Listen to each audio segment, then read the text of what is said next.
Hi everyone, it's Swiften here with today's review of DX9 Ancestrod. That's probably backwards to you, but you probably recognize this figure. It's a beast mode version of a classic hot rod from the 1986 Transformers movie. You could maybe even say intellectual property. The box is pretty cool. There's just photos of the figure. Nice CGI rendering of it on front. And yeah, let's dive in. So it's a pretty cool figure.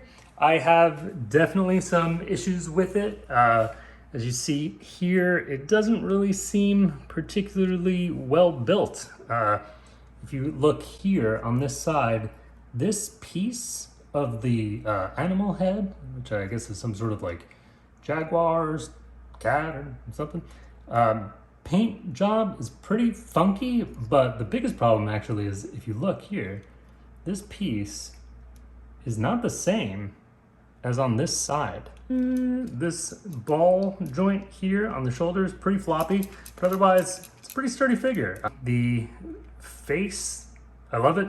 The head, really good. Proportions are a little wonky. Like I feel like the head's a little small for this. Cool.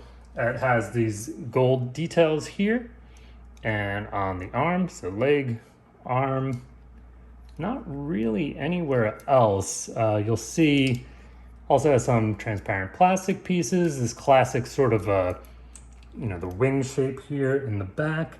Some die-cast metal on the bottom. I haven't really found too many places. The joints have them, but otherwise, mostly plastic. Feels pretty good. I mean, it's not the best, definitely not the best third-party figure I have, but pretty good, and I like the look of it. One thing that kind of bothers me is that the sculpt is very like Zoid-esque, right? Very straight, almost boxy in a way, but then the head sculpt is very round, sort of that classic look. I think they probably could have done a better job of either making this body a little more roundish or making the head a little bit more squared off to kind of fit the general look here. Ignore this very floppy shoulder here. I'm probably going to take the, I think it's Jobby's technique, where you just put clear nail polish on the ball joint to sort of tighten that up. It's really the only piece that's particularly loose, but it is pretty annoying. The toy is pretty flexible here. You got, appears to be a ratchet joint here. You got the, maybe not a full bend, but a pretty good bend here. Not quite 90 degrees, but not bad. The shoulder is a ratchet. The fingers are, one is movable here, and then it appears that the remaining three are all connected. The thumb does not move on either hand. It has a ab crunch, not a huge one, but an ab crunch, enough to get that going, So it's pretty good. Yeah. So for some reason the knee kind of does this sort of thing, pretty weird, not quite ideal, but you have to sort of,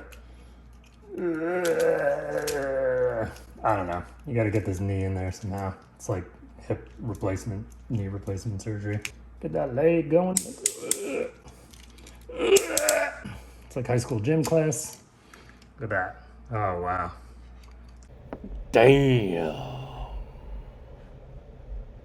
The waist rotates. That's nice. All the way around. For his... Wow. Stands up pretty well. This is a little loose as well. If this was tighter, it definitely would have an easier time standing up, but it's not too bad. Come on. Yep. Whoa. All right, there you go. Fine out. It also comes with these dual swords. Can you see that? They also detach. All right, now I'm going to attempt to transform this thing and see what it looks like on the other side.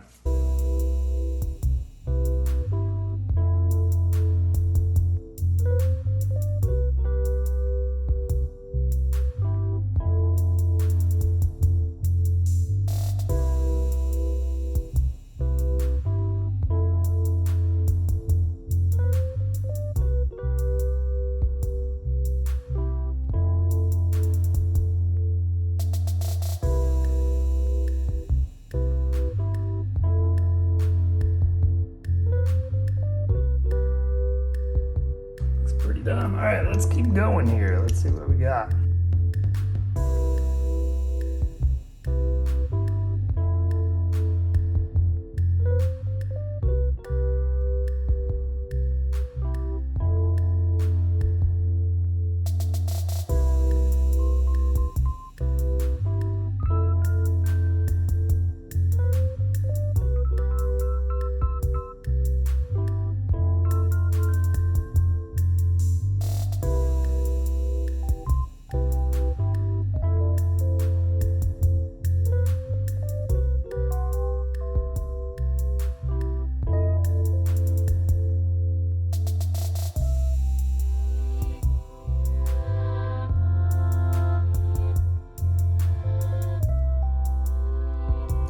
Alright, and here we have Ancestrod in beast mode. I'm just gonna say that's good enough. Alright, that's the beast mode. Some sort of cat type creature. Let's see. Oh, and there's extend out.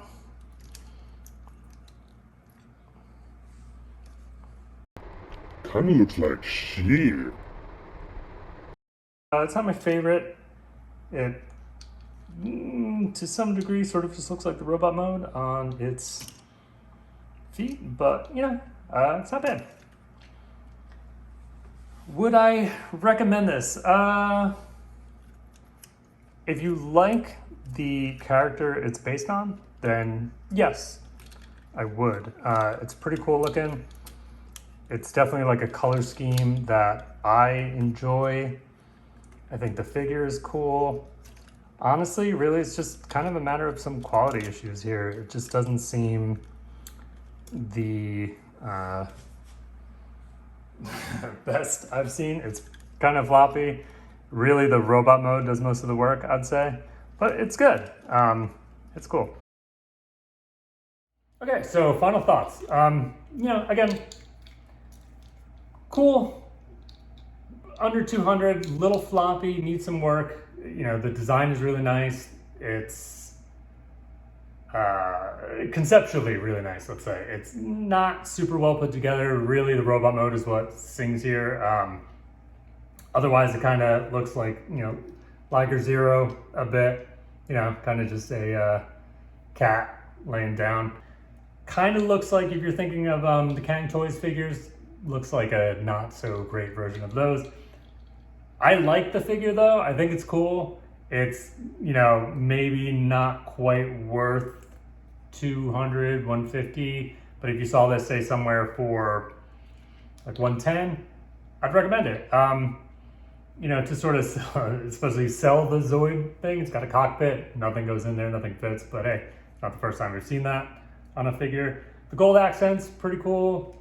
I wish they were actually die-cast metal. They're not, but really the robot mode is the majority of how you're going to be posing this thing. It looks way better. It's cool. The only thing is really it sort of just looks like they